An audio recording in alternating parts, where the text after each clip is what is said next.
अच्छा, तो सबसे पहले गुल और फरात की बात करें, वो काफी गिरने वाला जो वाकया हुआ। हाँ, वो तो बस एक बहाना था।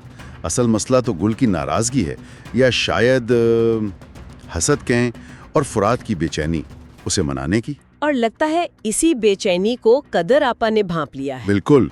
इन सारे तनाव भरे रिश्तों के बीच में ना बारान और दिलान की कहानी थोड़ी मुख्तलिफ सिमत में जारी है। हाँ, वो सुबह की दौड़, फिर रिपोर्ट पर काम, काफी लाने पर वो नोक-झोंक। जी, इन छोटे छोटे लम्हात से ना उनके दरमियान एक ताल्लुक बनता नजर आ रहा है।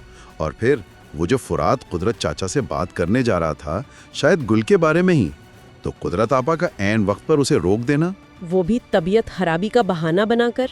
जी, ये उनके इरादों को और ज्यादा मशकूक बना देता है। तो एक तरफ तो ये घर की सियासत चल रही है,